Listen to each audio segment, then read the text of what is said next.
Despierta. ¿Sabes qué día es hoy? Vas a transformar al mundo haciendo lo que amas. Vas a cambiar las reglas del juego. Vas a mover a otros. Busca, crea, innova, vuela. El mundo te espera. Transfórmalo. Hazlo UPAEP. Muy bien, pues bienvenidos todos. Muchas gracias por estar en viernes en la tarde, en verano, que le estaba yo comentando aquí a Fernando que nos encanta la opción de tenerlas, pero creo que en veranos no nos vamos a extender tan largo en veranos en los futuros años. Y pues bueno, esta vez tenemos el gustísimo de tener con nosotros al excelentísimo maestro Fernando Cepeda Herrera. Es psicólogo por la UNAM, Master of Science in Applied Psychology de la Universidad de Liverpool, en el Reino Unido. Ha estudiado un programa en educación de adultos por la OEA y la UNESCO, un diplomado en recursos humanos por Penn State University, un programa de dirección de recursos humanos por el IPADE y un diplomado en servicio profesional de la carrera por el CIDE. Licensed Human Element Practitioner de Human Element Methodology e Integrator de las 3 fases de 0 a 3 de Adizes Methodology. Con 16 años de actividad docente y 30 años de experiencia en recursos humanos, ha sido asesor de la innovación de la Presidencia de la República. Ha sido director y catedrático en universidades mexicanas a nivel diplomado, licenciatura y maestría, conferencista en universidades latinoamericanas sobre temas de psicología y gerenciales, autor de 5 libros y pues amigo de la universidad. Y muchísimas gracias por estar aquí con nosotros compartiendo este tema que nunca estará fuera de moda en cualquier área del conocimiento, ¿no? Muchas gracias. Gracias. Bueno, pues, hola, ¿no? ¿Cómo están? Y también a los que nos están viendo a través de videoconferencia, ¿cómo están? La idea es robarles este ratito para platicar un poco acerca de esto, de un estudio multidisciplinario que en su momento inicié. Quiero platicarles un poco de dónde viene la idea, por qué lo inicié, pero también explicarles un poco el sentido de este estudio que está enfocado sobre todo al estudio del propósito en la vida. Básicamente eso es. Y bueno, pues empezando luego, la idea y el objetivo, bueno, es explicarles esto, cómo a partir de diferentes disciplinas científicas pude o quise abordar el tema del propósito en la vida y pues tomando algunas disciplinas que en la verdad yo ni idea tenía visiones muy generales, pero que me puse a estudiar y me tomó algunos años el poder conseguir la información. Básicamente lo que vamos a platicar hoy tiene estos pasos. Voy a explicarles un poco de dónde viene la idea, cómo se definió este proyecto de investigación, 5 hipótesis que manejo en el libro y que me interesa compartir de una manera muy general con ustedes y obviamente una conclusión posible. ¿De dónde viene la idea? Bueno, pues la idea empezó de una convicción que tengo personalmente de que la ciencia no puede ser ajena a otras disciplinas, ¿no?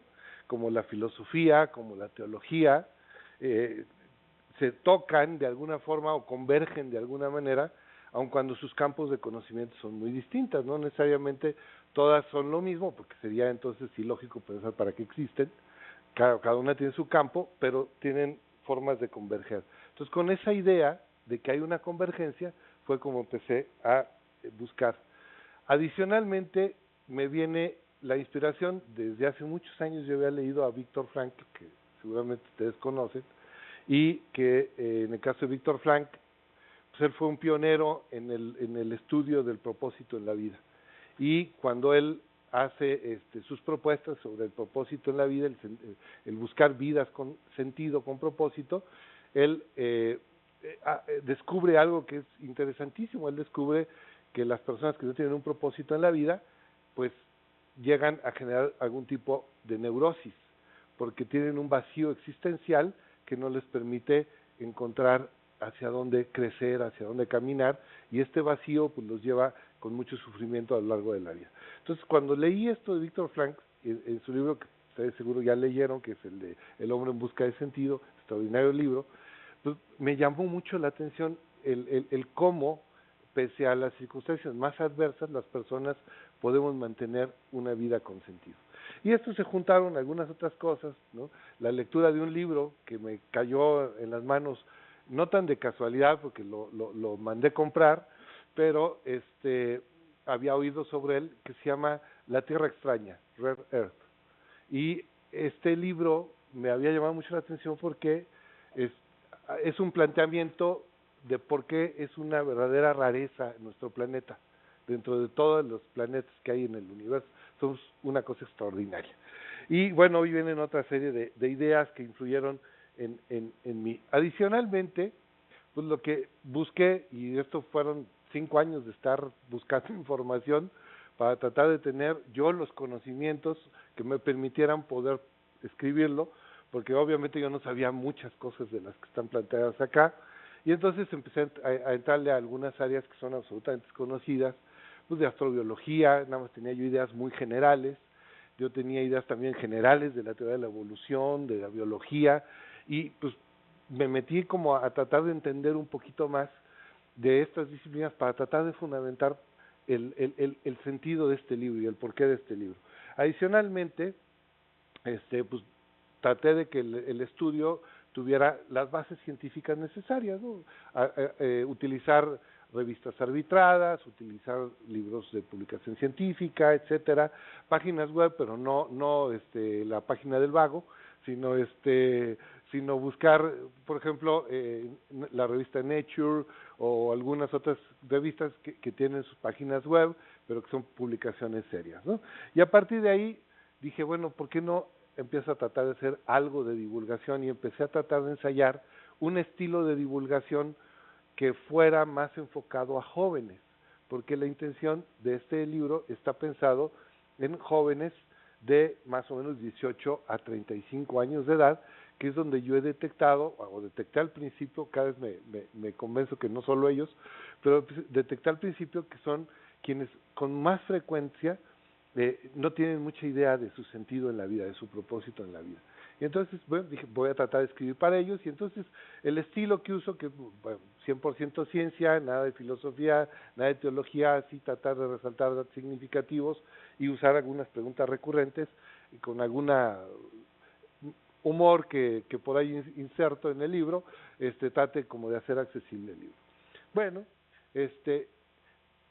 ¿qué he descubierto? Pues que adicionalmente hay una información verdaderamente abrumadora. Esto es algo que he comentado yo en varias ocasiones, sobre el estudio de Buckminster Fuller de la duplicación del conocimiento que hace en el 81, él estaba en IBM, y a partir de ese entonces él empieza a descubrir que el conocimiento de la humanidad se duplicaba hasta el año 1900 cada 100 años, y que a partir de la Segunda Guerra Mundial, con todo el avance tecnológico generado por las dos guerras, primera y segunda, el conocimiento se empieza a duplicar en la cuarta parte del tiempo, cada 25 años.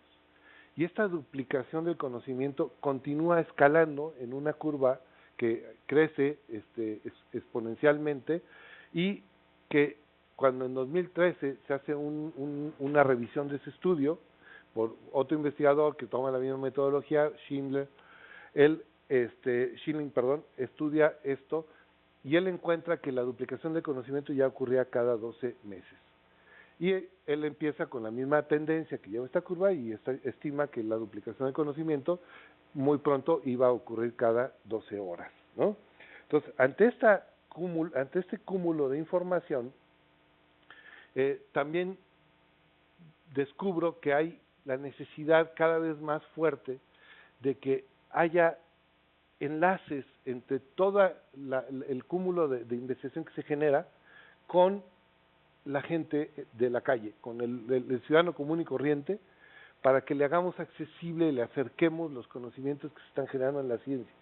Y esta labor de divulgación creo que la tenemos que hacer de alguna forma. Entonces, de ahí viene, todos estos son los elementos que utilicé para ir armando el libro. Y bueno, y el resultado, pues ya es este libro, ¿no? A lo largo del libro yo manejo 5 hipótesis, básicamente. La primera hipótesis que manejo es que la Tierra es un planeta verdaderamente excepcional. no quiere decir que no pueda haber millones de planetas como la Tierra, puede haberlos, pero aún así, dentro de los octillones o quién sabe cuántos millones y millones y millones de planetas haya, de todas maneras somos una rarísima excepción, ¿no? Esa es una la primera hipótesis. La segunda es que la vida en este planeta, aun cuando el planeta tiene condiciones excepcionales, todavía el que haya vida aquí es todavía más excepcional, ¿no? Ya es una segunda excepción que lo hace algo verdaderamente extraño. La tercera hipótesis que vamos a analizar es, bueno, ya está, el planeta es excepcional, la vida es excepcional y los humanos todavía somos también excepcionales, ¿no? Y estudiar un poco, voy a tratar de fundamentar por qué esta afirmación. De aquí pasamos a la cuarta y es analizar ya el caso de cada uno de nosotros en lo particular y cómo es que cada uno de nosotros somos también excepcionales, no solo porque pertenecemos a la humanidad, sino ya en lo individual cada uno de nosotros. Y adicionalmente, entrar, que ya es la parte final, porque el libro va al propósito, entonces cómo es que el propósito que va junto con mi identidad son verdaderamente únicos y nadie más podrá cumplirlos en la forma en que yo los cumplo. Bueno, vamos entrándole a la primera, que es el planeta extraordinario, y quiero empezar con Georges Lemaitre, el sacerdote que fue el primero en proponer la existencia de un inicio en el universo. Hasta antes de él, pues en general se pensaba que el universo, según la visión de los científicos, pues era como algo eterno que había existido desde siempre. Y cuando él plantea el que hubo un origen, por los estudios que él había hecho como astrónomo, pues todo el mundo se empezó a burlar de él, diciendo, ¿cómo se te ocurre eso? Se me hace que estás queriendo con esto fundamentar la Biblia y con tus fantasías y no sé qué. Bueno, pues la realidad es que después, con las investigaciones que hicieron, se comprueba que esto no era cierto y que realmente el universo tuvo un principio. Y eso es parte de lo que da la fundamentación a esta situación tan extraña de la Tierra. Porque los primeros elementos con los que estaba constituido el universo eran solamente helio e hidrógeno. Eran los primeros elementos. De hecho, primero hubo solamente hidrógeno, luego helio, y tardaron millones de años en poderse producir los siguientes elementos, a partir de las fusiones que se empezaban a generar. Como tardó muchísimo tiempo en poder existir otros elementos, los primeros cuerpos o los primeros, la primera materia que existió en el universo no era la materia como la conocemos hoy, era solamente hidrógeno y helio. Entonces, obviamente, a partir de ese entonces no hubiera podido existir seres humanos. Como tarda y los elementos se van conformando poco a poco al paso de millones de años, empiezan a constituirse gradualmente pues estrellas, empiezan a constituirse nebulosas, a partir de ahí se generan planetas, etcétera, y al irse agrupando se van generando las galaxias. Pero también hay una cuestión interesante, que las galaxias no, aunque por ejemplo como se ve el caso de la Vía Láctea, digamos que pertenecemos a ella, no todo en la Vía Láctea está compuesto de lo mismo. No todos los planetas, no todas las nebulosas, no todas las estrellas tienen los mismos componentes. Hay una distribución de los elementos distinta. Y esto hace que en el centro de la galaxia haya ciertos elementos que no necesariamente son los mismos que están en la periferia de la galaxia. Y bueno, esto hace que cuando se forma nuestro sistema solar, también se forma como una excepción en la periferia de la galaxia. Esto hace que también haya otras características diferenciales, porque en el centro de la galaxia hay mayor competencia de estrellas que harían la vida prácticamente imposible, pero como nosotros estamos más bien hacia afuerita en uno de los brazos, entonces hay menos competencia que nos permite tener mejores posibilidades de vivir. Esa es parte de lo que planteo en la propuesta. También otra de las excepciones que tiene la Tierra es que nosotros estamos en un sistema solar que es un sistema solar que tiene una sola estrella. Muchos, más hacia el centro de las galaxias, tienden a tener más de una estrella. Como nos estamos hacia afuera, entonces tenemos solamente uno. Entonces este planteamiento de Star Wars, de el planeta con 2 soles y no sé qué, pues haría realmente que la vida fuera imposible, porque estaría el planeta bajo la presión de 2 estrellas que lo estarían atrayendo y que entonces estaría provocando cambios muy drásticos, no solamente en temperatura, sino estaría provocando cambios drásticos en sus movimientos, en su fuerza de gravedad, etcétera, y que no necesariamente ayudarían a que hubiera vida en nuestro planeta. Pero también hay otra excepción, y es el hecho de que en nuestro sistema solar aparece un planeta verdaderamente excepcional que es Júpiter. Júpiter iba para ser estrella, por el tamaño, los materiales, etcétera, iba a ser estrella. Pero pues en el camino como que se arrepintió porque no llegó a tener las dimensiones necesarias, y como no se hizo estrella, entonces no teníamos ya esta rivalidad entre 2 estrellas que nos estuvieran impidiendo generar vida, al menos como la conocemos aquí en nuestro planeta. Entonces Júpiter adicionalmente se ha convertido en un hermano mayor que nos detiene muchos de los meteoritos que podrían venir hacia la Tierra a destruir la vida que hay acá. Entonces, por eso es que alrededor de Júpiter, pues está, o más bien entre Júpiter y Marte, está todo este cinturón de asteroides que no nos llegan, y pues por eso podemos tener con mayor probabilidad estabilidad para la vida en nuestro planeta.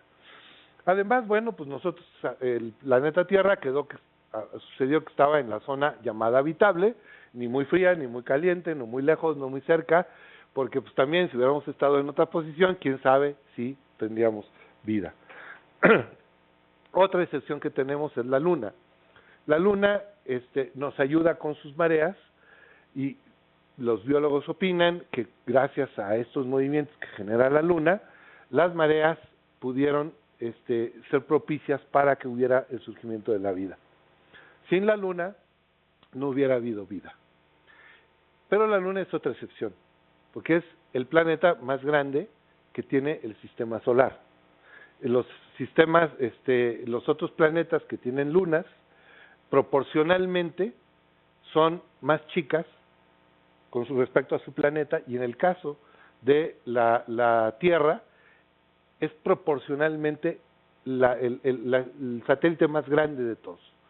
Al tener esta característica, nos ayuda con el giro, con la rotación que tenemos. Incluso hay quienes dicen que hace algunos millones de años los días en la Tierra duraban 18 horas, no 24, porque la Luna estaba más cerca, entonces hacía más lento el giro de la Tierra. Como se ha ido alejando, pues está haciendo más rápido, más más lento en realidad el giro de la Tierra. Pero esto que sucede con la Luna es otra excepción, porque los que opinan los científicos es que hace como 4,000 millones de años, más o menos, un cuerpo parecido a Marte, más o menos como de esas dimensiones, venía directo hacia la Tierra, y de hecho chocó con la Tierra, pero chocó en un ángulo especial, a una velocidad especial, de tal manera que no chocó de lleno, sino solamente, digamos que tangencialmente, y arrancó parte de la parte más superficial del planeta. Y al arrancar esta parte,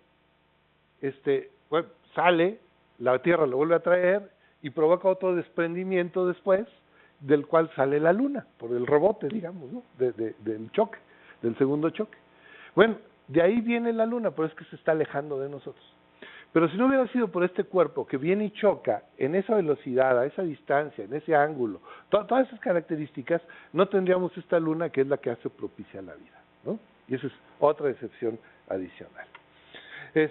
Bueno, pues los materiales, ya hablé un poco de esto. Los materiales con que está constituida la Tierra son los especiales, los que se necesitaban. Los análisis que hay sobre el cuerpo humano pues nos dicen la diferencia que hay de materiales que nos constituyen, y que pues, es verdaderamente extraordinario. Prácticamente no tenemos todos, pero sí tenemos una cantidad muy importante de materiales en nuestro cuerpo, de todos los que existen. Otra excepción en el planeta es el que haya placas tectónicas. No todos los planetas tienen placas tectónicas. El nuestro sí, porque tiene un núcleo, que ahorita vamos a platicar de él, ferroso, y estas placas tectónicas, como sabemos, pues, se mueven.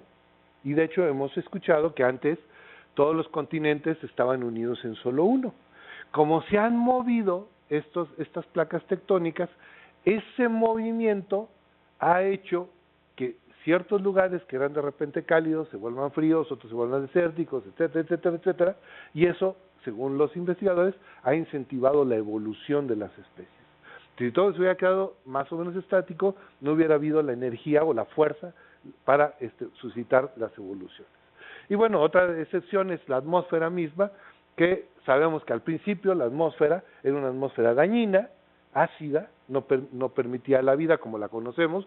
Quizá hubiera algunos microorganismos de estos extremófilos que se conocen, pero en realidad no habría la vida superior así desarrollada como la tenemos nosotros. Y gracias a que la atmósfera cambió, y que esto es otra situación excepcional, por los primeros organismos que hubo en el planeta, gracias a que fue cambiando, entonces pudimos tener una atmósfera que al principio fue muy enriquecida de oxígeno, y eso estimuló la evolución para que pudiéramos llegar a tener humanos posteriormente.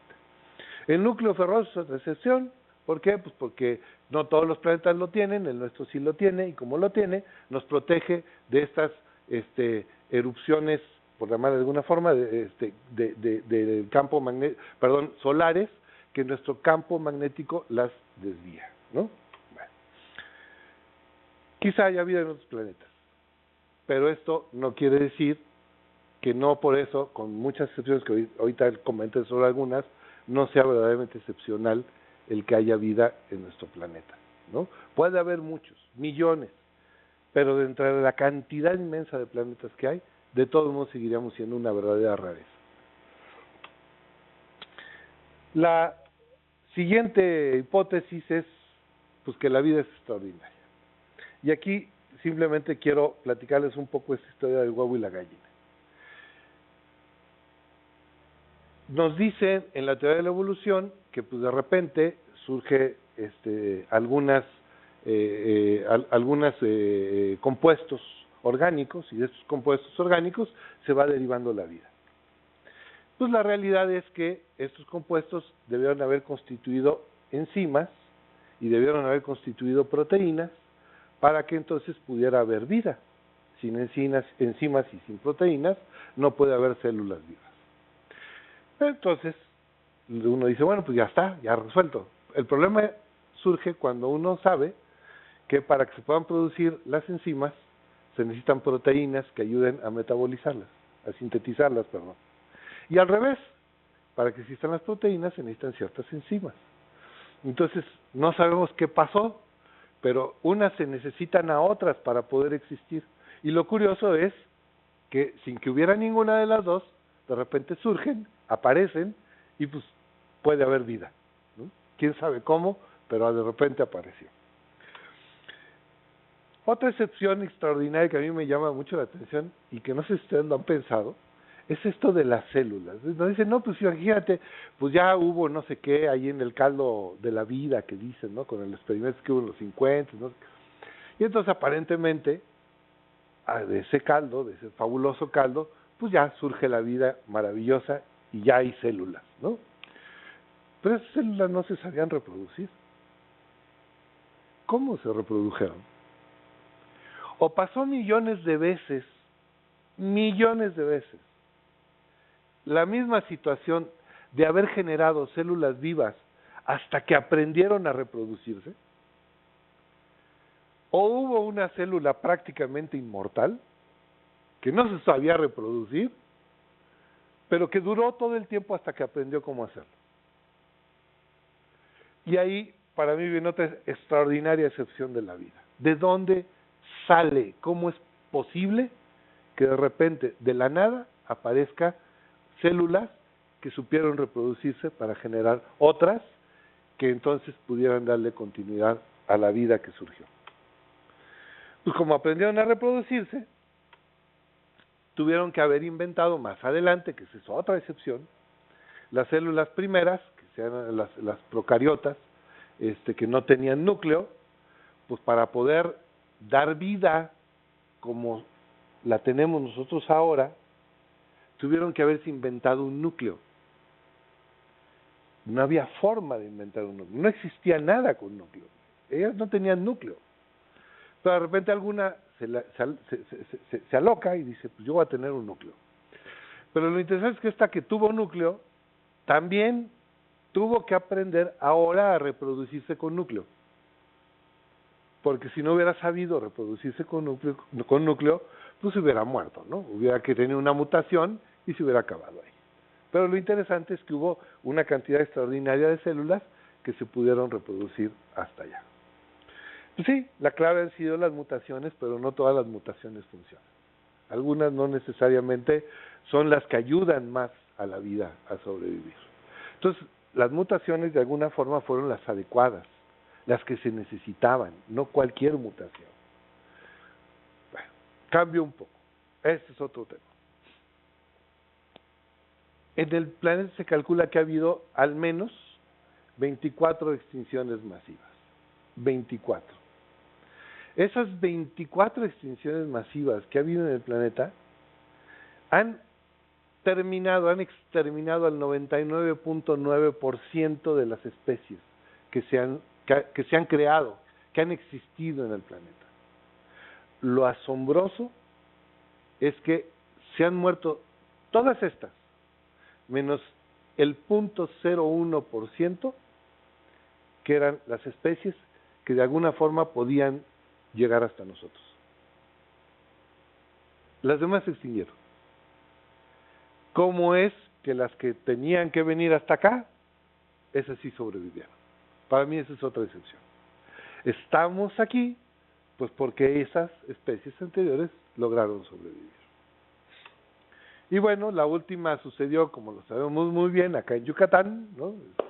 Extinción nacional, en Chicxulub, ¿no? Cuando hace 65 millones de años, pues cae un meteorito ahí en la península, ¡prum!, y se exterminan los dinosaurios.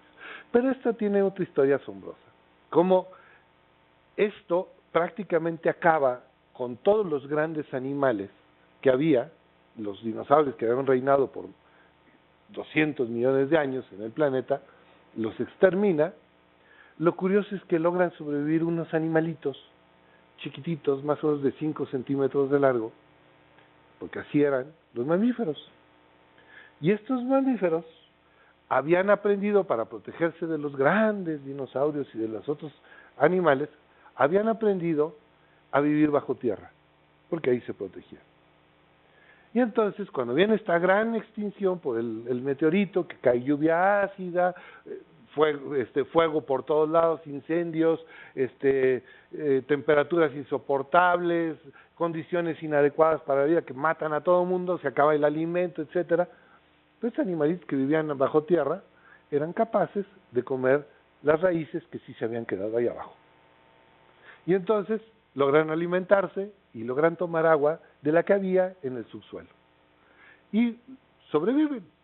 Y por eso es que, de otra forma verdaderamente extraordinaria, los mamíferos son de las especies, de las pocas especies que logran sobrevivir a toda esta gran catástrofe de extinción. Entonces, otra rareza más de por qué los seres humanos estamos acá. Y bueno, pues la evolución nos ha venido conduciendo poco a poco hacia las especies que necesariamente eran las que podían desembocar en nosotros. Puede hacer que los humanos estemos al borde de una nueva evolución, ¿sí? Creemos nuestra propia evolución, eso es posible. Ya hay quienes están pensando que esto se puede hacer, ¿no? A raíz de las clonaciones que se han estado haciendo y los experimentos con simios, pero bueno, esto no le quita lo extraordinario. Aquí hablaría que una inteligencia está dirigiendo la evolución, ¿no? Como pareciera que lo había venido haciendo otra inteligencia desde antes. Y bueno, pues la vida es una verdadera excepción. Aquí pasa la tercera hipótesis de que la especie humana es verdaderamente excepcional. Aquí están algunos de nuestros compadres, ¿no? De los que hemos tenido como relacionados de parte de la familia, y la realidad es que todavía no estamos muy claros de qué ha pasado con el ser humano. Tenemos especulaciones de que si provenimos de tales ramas, de tales otras, de que unas se extinguieron, de que los neandertales y los cromañones coexistieron y que tenemos parte de neandertal todavía en nuestro genoma, etcétera. Pues la realidad es que no sabemos muy bien de dónde venimos. Esa es la realidad. Especulaciones puede haber, pero no estamos ciertos todavía de nada. Lo que sí sabemos es que los humanos experimentamos 6 grandes transformaciones. Una es, pues, nos diferenciamos de los simios. Hay quien dice que entre los simios más parecidos a nosotros, que son los orangutanes, y nosotros, hay más de 200 diferencias altamente significativas. O sea, no es tan fácil como decir, enséñale a hablar a un simio y ya se vuelve humano, ¿no? O sea, hay más de 200 diferencias. Nos volvimos omnívoros, y hay toda una teoría y de muchos científicos que dice, gracias a que empezamos a comer carne, es que pudimos volvernos tan inteligentes, porque muchos de los simios no comen carne, entonces no pudieron haber evolucionado.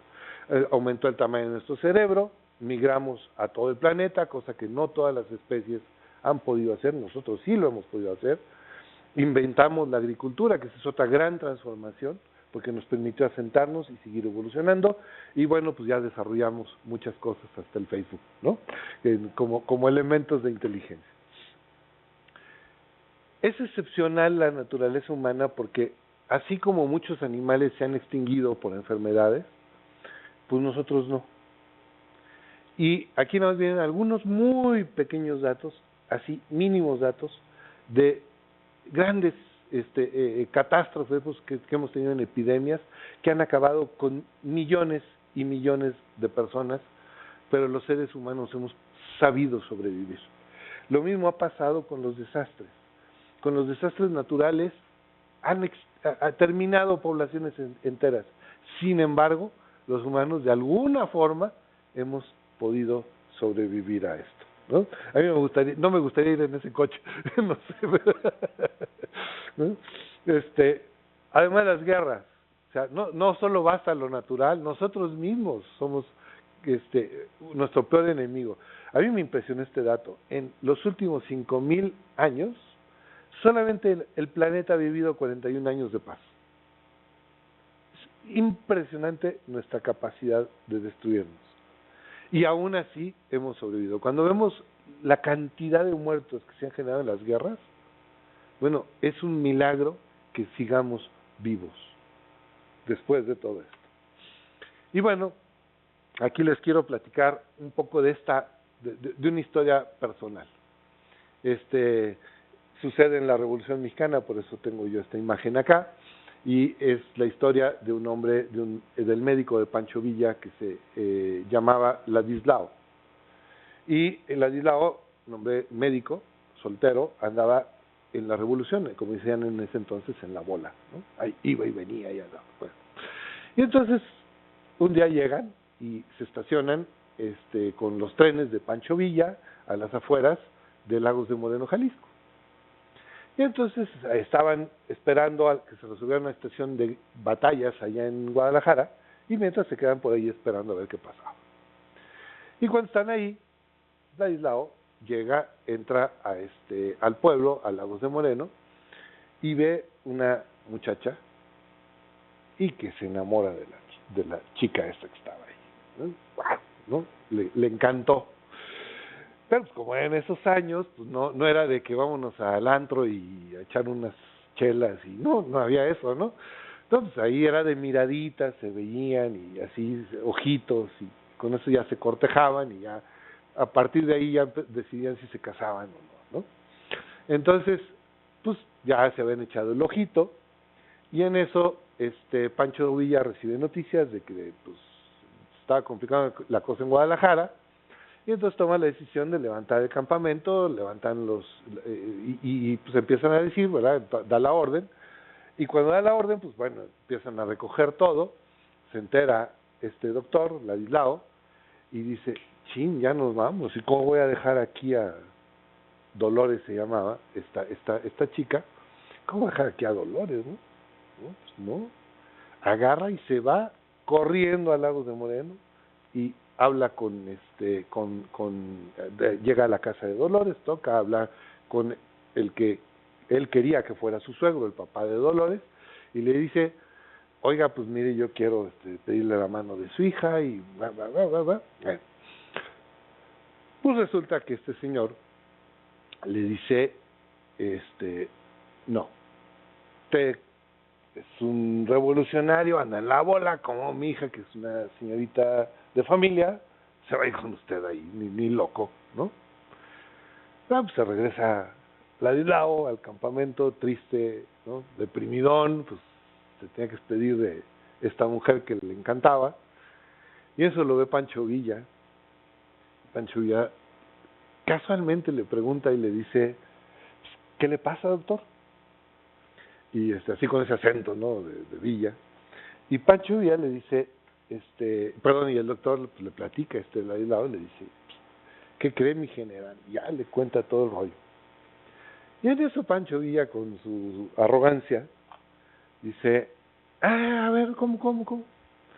Ya anda una ordenanza y le dice, a ver, vente, fórmame una escolta armada aquí ahorita, van a acompañar al doctor allá al pueblo y van a traer una señorita. Pues Ladislao se pone feliz, dice, ya la hice, ¿no? Pues ahí va con la escolta armada, llegan, entran a Lagos de Moreno, tocan, pues ya imagínense allí unos Juanes, ¿no? Carrillera, 30-30, ¿no? Y pues el papá de Dolores, no, bueno, sí se casan, pero sí se va, pero primero se casan aquí, ¿no?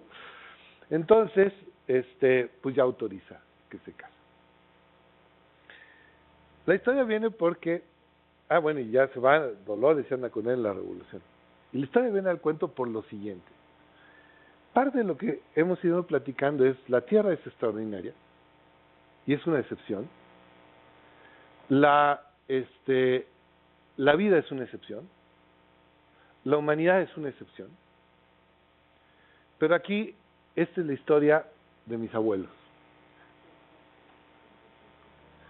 Y yo estoy seguro que en la vida de cada quien, de cada uno de ustedes, hay historias parecidas, donde en sus ancestros, si no se hubieran conjuntado miles de situaciones excepcionales, no estarían ustedes aquí.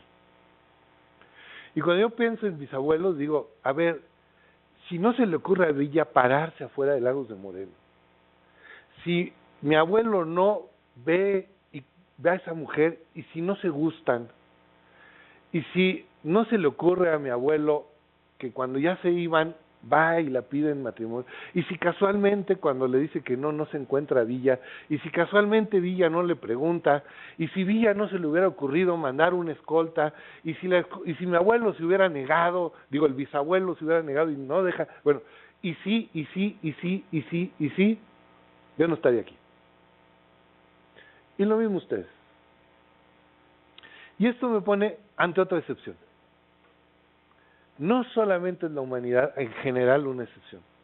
Cada uno de nosotros es una verdadera excepción.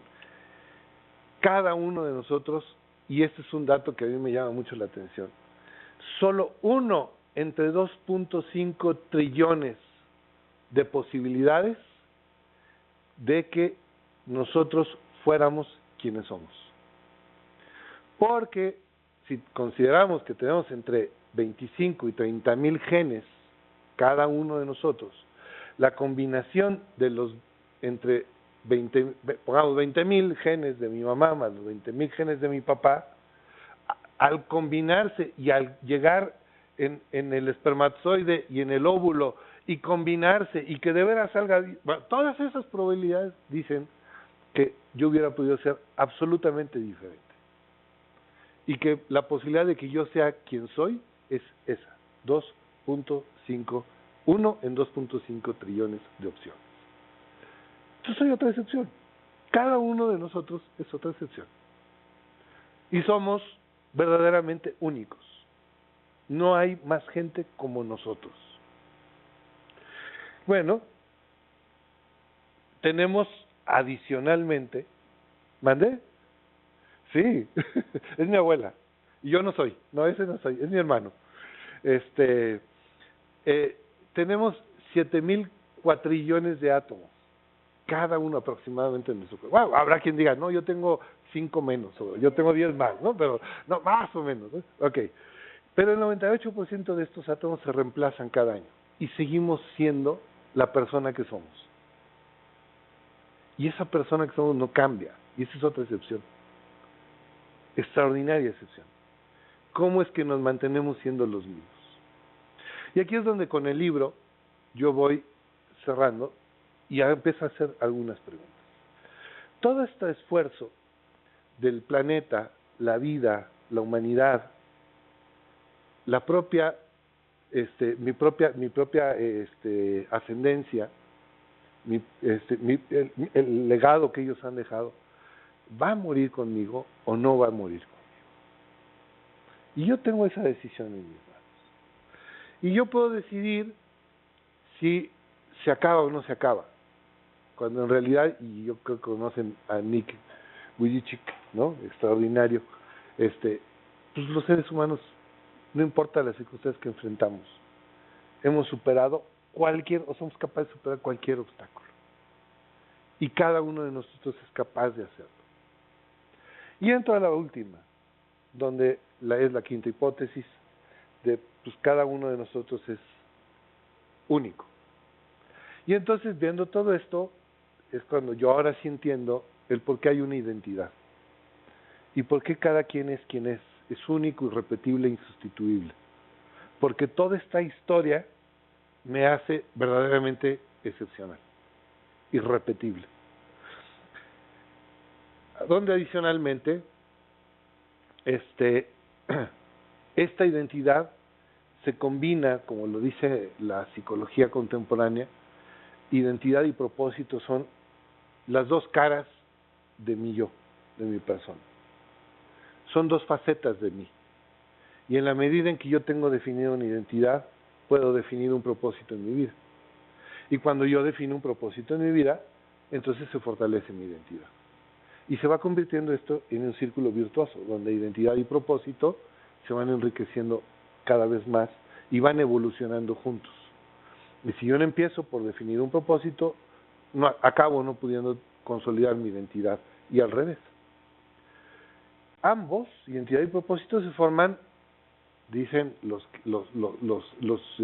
mis colegas psicólogos, a partir de exploración y compromiso, pero también a partir de amor, trabajo, creencias y de mi interacción con la cultura, con el ambiente que me rodea. A partir de eso se va conformando. Ok. ¿Qué pasa en el proceso de conformar identidad y propósito? Hay 4 chances. Y esto se los explico a los muchachos con la idea de que puedan entender. Si yo no exploro lo suficiente, si yo exploro y me comprometo, las cosas suceden de una manera. Si yo exploro pero no me comprometo, entonces no tengo una identidad todavía formada y se va posponiendo. Cuando yo no exploro, pero estoy comprometido con algo, en realidad lo que tengo es una identidad prestada, como cuando alguien estudia lo que sus papás quieren, ¿no? No es él, no se dedica a lo que él quiere, pero entonces su identidad es más bien la identidad que los papás o los tíos o los abuelitos querían para él. Entonces no es su propia identidad. Y obviamente si ni exploro ni me comprometo, pues no tengo nada de esto. ¿Qué pasa cuando una persona no logra definir su identidad? Pues viene, y esto está más que estudiado, ya hay muchas investigaciones al respecto, vive con angustia y vive en conflicto. Y siente un vacío interior, que es cuando también no tengo un propósito, y que ya desde Víctor Frank, él decía, esto pues puede derivar en un tipo especial de neurosis, que él llamó la neurosis del espíritu o neurosis noógenas.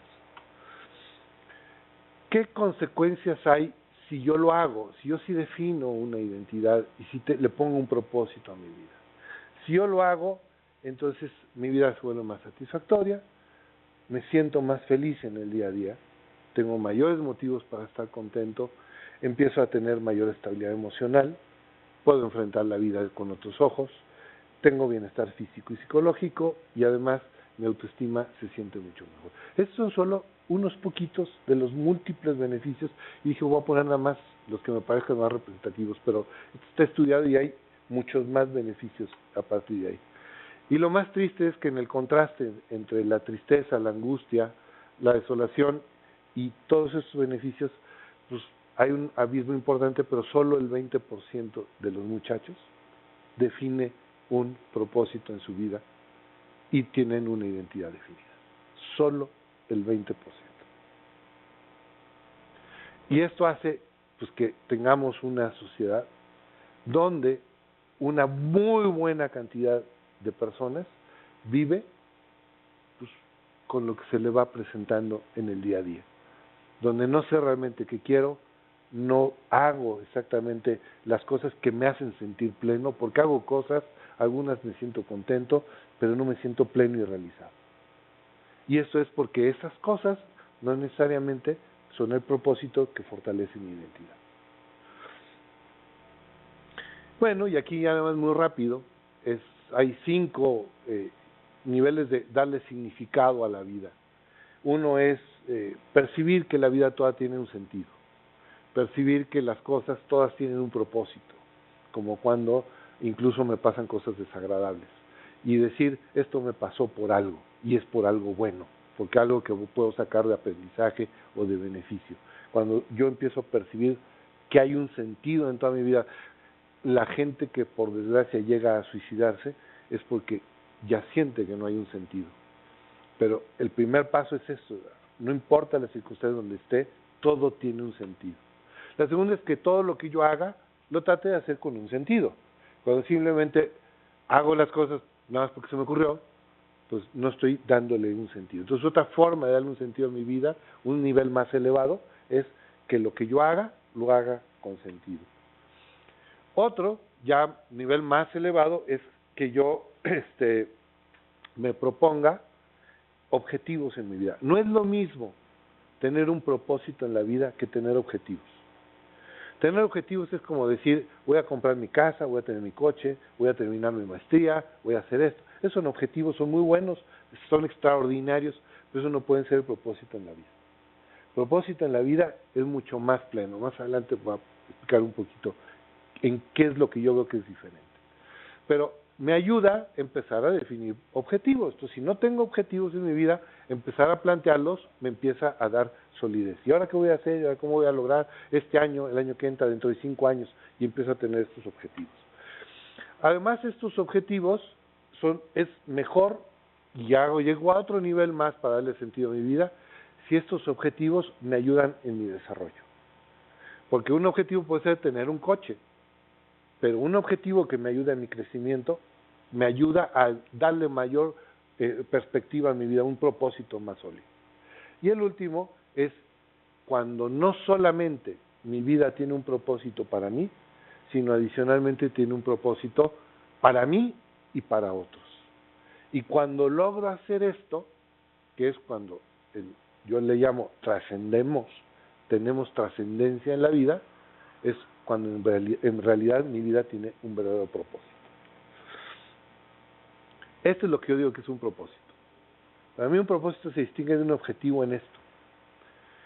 Un propósito es algo que yo jamás voy a terminar de cumplir en mi vida. Jamás. Pero lo puedo ir cumpliendo todos los días. Por ejemplo, Viktor Frankl, que es de los primeros autores que habló de una forma muy fuerte en este sentido del propósito, él decía, el propósito de mi vida es ayudar a otras personas a encontrar el propósito en la suya. Nunca iba a acabar de hacer esto, porque siempre iba a haber necesidad de que alguien encontrara el propósito en su vida. Nunca iba a acabar. Pero todos los días podía hacer algo. Hace un día, ayer estábamos en el foro de Into Flores, ¿no? Con Maru y con algunas personas de aquí de Luperno. Y ahí se ve gente que le ha dado un propósito a su vida, que está buscando cómo erradicar la pobreza, cómo acabar con la injusticia, cómo evitar la corrupción, o sea, un montón de objetivos. Oye, ¿y todo eso algún día lo van a lograr? ¿Se va a acabar? No. pero pueden hacerlo todos los días. ¡Claro! Y entonces se convierte, ahí sí ya en un verdadero propósito. Todos los días puedo estar haciendo eso. Puedo dedicarme a hacer eso. Y nunca voy a terminar. Y por eso es que toda mi vida está enfocada con ese horizonte. Bueno, aquí están los niveles, nada más como para una vista de resumen, ¿no? Cómo va acumulando, hasta que logro yo darle a mi existencia este propósito que se vuelve trascendente. Cuando yo busco que vaya más allá de mi desarrollo personal y busco el desarrollo de otras personas. Muy bien. Y lo que termino planteando yo en el libro, después de este análisis que toma de muchas vertientes, es simplemente preguntarle al lector, bueno, pues ya estás, ¿no? Ya estás, ya sabes que el planeta es excepcional, la vida es excepcional, la humanidad es excepcional, tú eres excepcional, tu propósito es único, porque eres único tú, y nadie lo puede cumplir como tú. Entonces, ¿y qué vas a hacer? ¿No? Todos estamos diseñados para trascender. Ese es el diseño que ha hecho Dios, la humanidad, la naturaleza, como le querramos llamar. Es el diseño que ha hecho. Y todos estamos ahí. Y pues la pregunta es, ¿vamos a dejar que eso sea en vano? Y eso es con lo que termino este estudio que hice sobre todo. Bueno, pues muchísimas gracias, ¿no?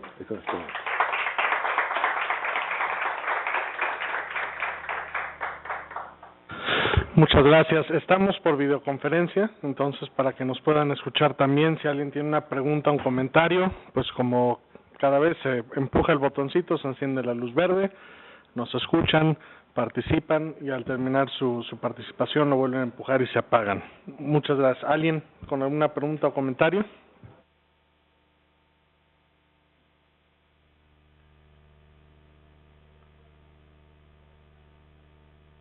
Bueno, muchas gracias. Soy Cecilia. Hola. Me interesó muchísimo, es la primera aproximación a este tema que tengo. Me interesó mucho el tema porque tengo una mamá que es de la tercera edad y me preocupa mucho el momento que está viviendo. Y hacia esto voy, cuando van pasando los años, aparentemente el propósito de la vida va cambiando porque las posibilidades se reducen, ¿no? Es decir, ya no me puedo mover de la misma forma que lo hacía antes, y a pesar de que tengo todas las competencias, las habilidades, etcétera, es posible que por falta de, o por salud o por falta de movilidad, no pueda conseguir hacer ese trabajo que me va a llevar al propósito. Entonces, ¿cómo puedo hacer para, de una manera personal, por supuesto, para hacer que de alguna forma diferente pueda llegar a cumplir ese propósito, a pesar de mis debilidades? Porque el problema es ese, ¿no? Me voy sintiendo más débil y por lo tanto no desarrollo todo aquello que me gustaría, no tengo las herramientas, no tengo las capacidades en algunos casos, y eso es muy frustrante, a pesar de que tengo toda la intención y la sabiduría que se necesita con la edad. No va tanto en el tema de los jóvenes, por supuesto, pero esa es mi preocupación, ¿no? Claro, no, y gracias por la pregunta. Precisamente yo comentaba que cada vez me voy dando cuenta de que no solamente los jóvenes, ¿no?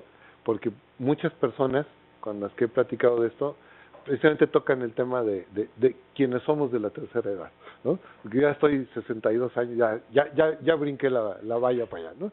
Y para mí hay dos ejemplos claros y ahorita nada más los quiero mencionar y te comentaría qué es lo que yo percibo que se puede hacer. Un ejemplo claro para mí es el caso de Nick Vujicic, que ya lo vimos, pero otro, Stephen Hawking, que desde muy joven queda prácticamente confinado a una silla de ruedas, paralítico, no tiene movimiento, no tiene posibilidades él de trasladarse, ir, venir, sus capacidades físicas están extremadamente disminuidas. Y sin embargo, el tipo, bueno, hasta salió en programas cómicos de televisión, ¿no? Porque tenía algo que podía aportarle a la humanidad. Algunos de sus enfoques quizá yo no los comparto, pero me parece que fue un tipo que contribuyó al desarrollo de la humanidad de una manera extraordinaria. ¿Qué creo yo que podemos hacer cuando se nos va acabando las habilidades? Si desde jóvenes hemos escogido un propósito en la vida, va a ser más fácil darle continuidad, aunque sea de otra manera. Si no lo he escogido, es la gran oportunidad para empezar a escoger. ¿Y cómo? Siguiendo estos pasos. Yo diría, lo primero es, a ver, ¿y qué objetivo me propongo para este año? O sea, yo empezaría al nivel 3, ¿no? De cómo voy creando esto.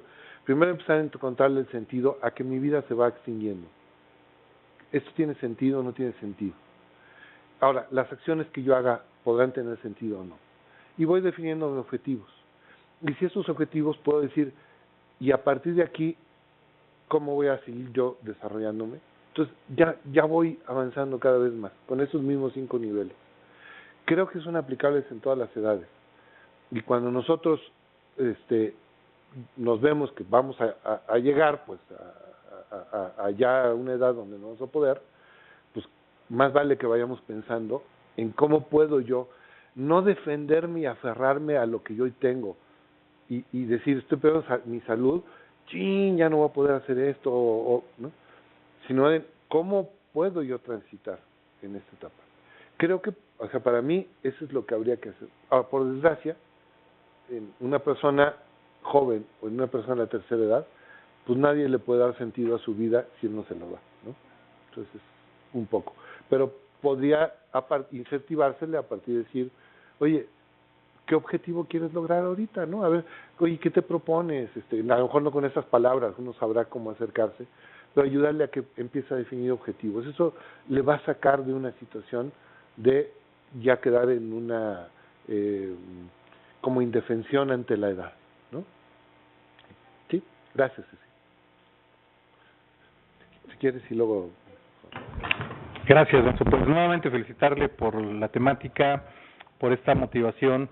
Y efectivamente no es circunstancial que hoy yo esté ahora acá, como mucho en todo esto. Entonces me da mucho gusto ser parte de esta maravillosa conjunción de factores que se dieron para estar nuevamente. A diferencia de como cuando alguien nos cuenta el final de la película, que ya nos platicaste el final del libro, que yo estoy empezando a leer, me motiva más a leerlo, pues a seguir con esta narrativa, que además recomiendo que lo hagan, está padrísimo como es volver a escuchar a Fernando en el libro, y sí, ¿no? Que efectivamente todo esto que se va dando me ha permitido también pues reflejarme en esa identidad y en ese propósito en lo que estoy haciendo, ¿no? Hace unas semanas me invitaron a dar una conferencia con estudiantes y profesores de otra universidad, los chavos que son mentores de los alumnos de nuevo ingreso, y era como algo para motivarlos a seguir haciendo esta labor. Y yo, sin ubicar con esta claridad los conceptos, les decía al final de la conferencia en una fotografía que tenía de mis hijas, porque era un poquito más de experiencia de vida, cómo desde mi campo disciplinar en la agronomía yo puedo encontrarle un sentido a mi vida, como cualquiera desde el campo en el que esté puede darle ese sentido a su vida. Y le decía justamente el tema de la trascendencia. Digo, algo en lo que yo trabajo cada día es, en un foro como este, les decía yo, en que algo de lo que yo digo pueda tener un impacto en sus vidas y lo tomen para algo bueno. Eso ya me permite trascender, salirse de lo mío para llegar a lo suyo o a lo nuestro. Pero incluso para los que no conozco y aún no conozco, señalaba yo la imagen de mis hijas, no conozco a mis nietos.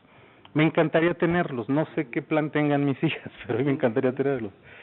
Y me encantaría saber que en lo biológico alguno de ellos tendrá algo de mí, mi color de piel, mi voz, mis gestos, mis hijas le pondrán mi nombre, no sé, pero digo que bastante hubiera ganado si lograra transmitir en esa conjunción de genes, en toda esa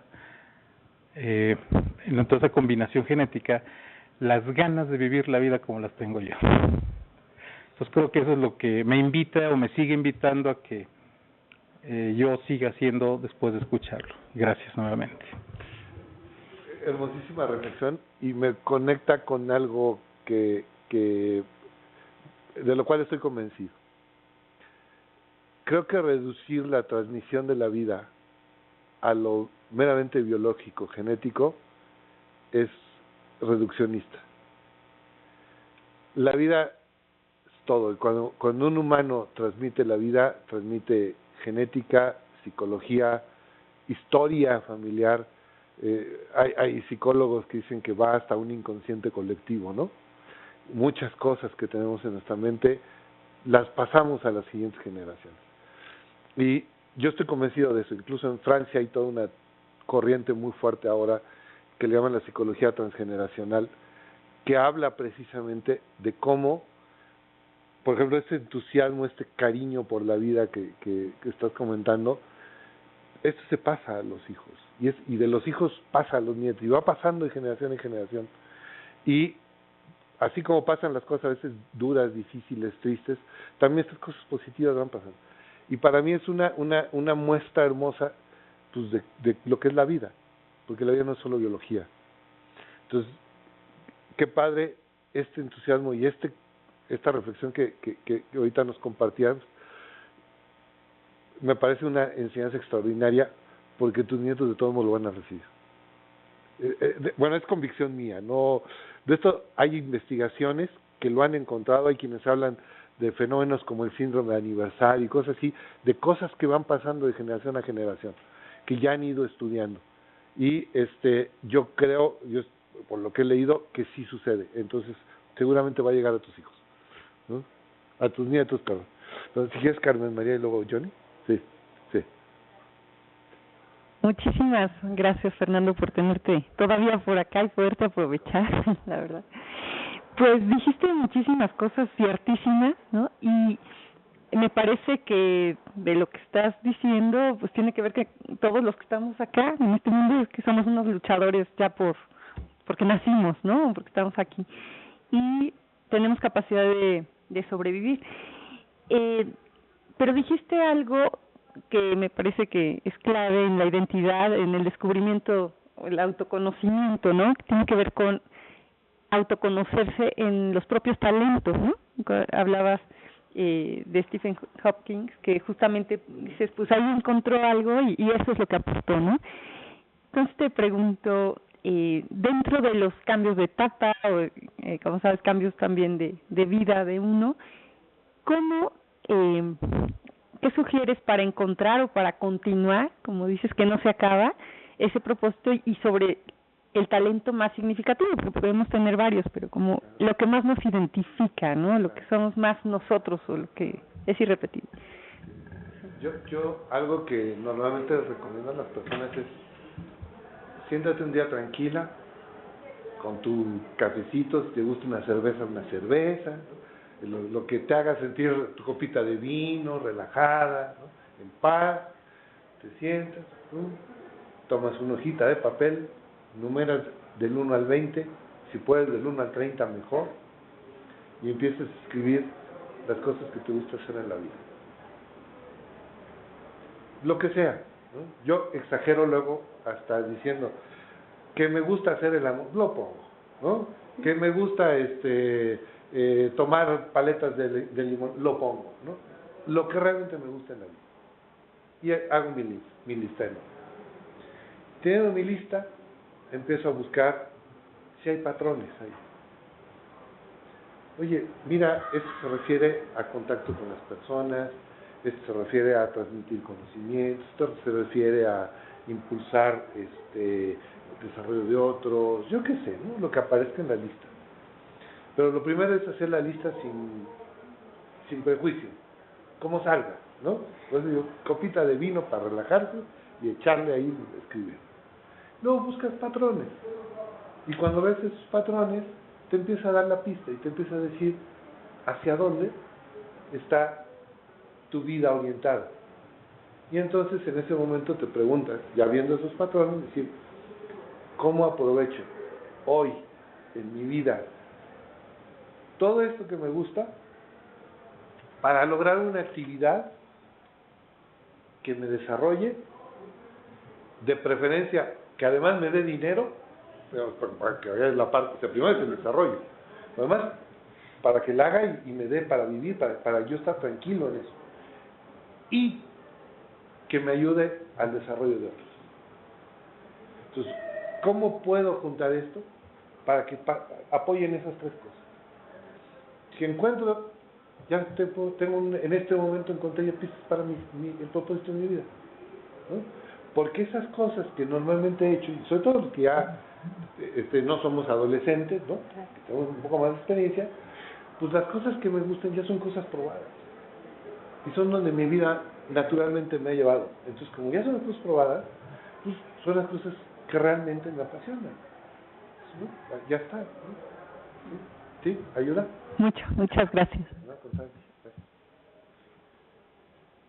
No, pues igual, uno a los demás en agradecerte por esta plática, por esta reflexión. En realidad me hace una muy buena resonancia, ¿no? Con las experiencias de vida.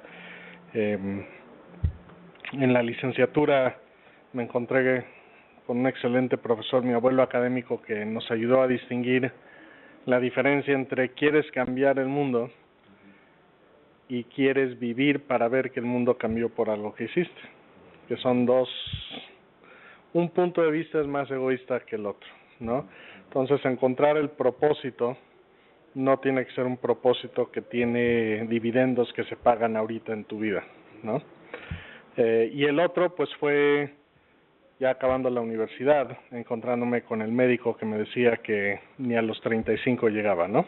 Entonces, que el estrés me iba a acabar y que mejor me dedicara yo a pintar, escuchando música clásica en mi cuarto y quizá a los 35, ¿no?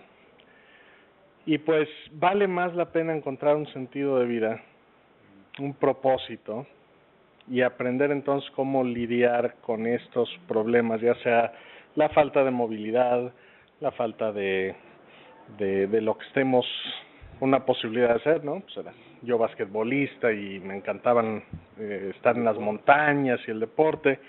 Se puede convertir en una prisión el cuerpo, ¿no? Como para Stephen Hawking también lo fue. Y es encontrar ese propósito que trasciende, que te permite aprender a lidiar con el estrés, aprender a lidiar con la frustración y aprender a ver que lo que puedes llegar a hacer día con día pues tiene un sentido que quizá para otros no los motive, ¿no? A mí no me motivaría a ser un pedagogo, por ejemplo, ¿no? No, yo no está en mis genes, pero para esa persona sí, ¿no? Y para ese pedagogo no lo motivaría a ser un ingeniero biomédico cascarrabias que se enfrenta con todo el mundo, tampoco los movería, ¿no? Entonces sí creo que lo vemos más y más todos los días, lo que dijiste del 20% o menos. Se han tomado el tiempo para estudiarse a sí mismos y encontrar un sentido a sus vidas. Yo estuve en ese 80%, el propósito era titularme y volverme rico, ¿no? Con lo que fuera yo a hacer, pero tienes que tener algo que trasciende eso, porque si no, cuando te enfrentas a estos problemas, esas metas tan corto plazo no te duran. Entonces, muchísimas gracias. Al contrario, John, muchísimas gracias. Muchas gracias. Y muchas gracias a todos. Sí. Estas reflexiones me llevan a pensar que este tema debería ser cada vez más importante. Porque, de hecho, hoy en la mañana se encontró el cadáver de este señor que tenía un programa exitosísimo en la televisión de alimentos, exacto. Una persona exitosa, una persona que aparentemente vivía muy feliz y tenía un propósito muy claro, y decidió suicidarse. Y eso está en números, está creciendo en el mundo, ¿no? El suicidio es una de las causas más grandes de muerte hoy en día, cuando en la época de nuestros abuelos, bisabuelos, era mantenerse vivos, ¿no? El objetivo. Entonces, creo que este tipo de temas, no solamente para nuestros estudiantes, porque una vez más, yo supongo que quienes estamos en esto de la academia y quienes tenemos contacto con los estudiantes, familia, etcétera, tenemos que tratar de pues, transferir un poquito de esto a ellos, ¿no? Para que sea también parte de la currícula. Yo entiendo que es no solamente interesante, sino es necesario. Entonces deberíamos irlo buscando también, ¿no? Muchas gracias. No, al contrario, gracias por tu comentario. Yo agregaría, fíjate, eso fue lo que me movió a ponerlo por escrito. Porque dije, con que haya un chavo que lo lea, si le sirve en su vida, ya está, ¿no? Con que hubiera uno. Y bueno, por eso fue, ¿no? Sí. Perdón, sí. Solo compartir unas reflexiones que hacía el doctor Rafael Vicuña, profesor invitado aquí a UPAEP, lo entrevistaba yo en un programa de radio. Es un experto en biología molecular y estuvo dando en su tiempo de invitado conferencias sobre el origen de la vida en otros planetas, el genoma humano, todas estas controversias, ¿no?, que hoy en día están, y pertenece además a la Pontificia Academia de las Ciencias del Vaticano. Entonces, de repente, el Colegio Cardenalicio les encarga cosas como a ver si de dónde es el origen del hombre, ¿no? Por ejemplo, y los ponen una bronca a todos los expertos a definir, y resulta pues que no hay un solo origen, sino hay toda esta mezcla. Dice nuestros ancestros biológicos pues eran algo promiscuos porque eran de diferentes especies que se mezclaron genéticamente, lo que no ocurría con otras especies, no dando origen finalmente a lo que somos. Pero en la reflexión que hacía el doctor Vicuña acerca de la vida, cuando hablaba del origen de la vida, dice, no podemos finalmente hacer la mezcla del caldo de cultivo, ¿no? A pesar de conocer cada vez más sobre la biología molecular y volvernos expertos en esto, la vida sigue siendo un misterio. Y eso me asombra muchísimo. Y creo que va mucho de la mano con esta excepción y esta combinación de excepciones maravillosas, mágicas, casuales, que se van dando para que hoy exista la vida tal y como la conocemos acá. Sí, extraordinaria reflexión y te la agradezco. Extraordinaria. Muchas gracias. Pues no sé si haya algo más, si no... Pues le agradecemos mucho. Unos pequeños regalitos. No, muchas gracias. Donde nazca la siguiente idea del libro. Perfecto. Muchas gracias. Muchas gracias. Gracias. Y pues un pequeño reconocimiento. Muchas gracias. Al contrario, yo muchísimas gracias.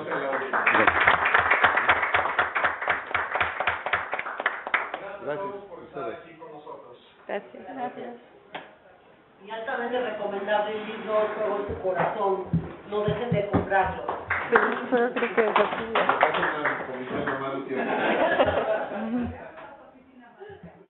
Despierta. ¿Sabes qué día es hoy? Vas a transformar al mundo haciendo lo que amas. Vas a cambiar las reglas del juego. Vas a mover a otros. Busca, crea, innova, vuela. El mundo te espera. Transfórmalo. Hazlo, UPAEP.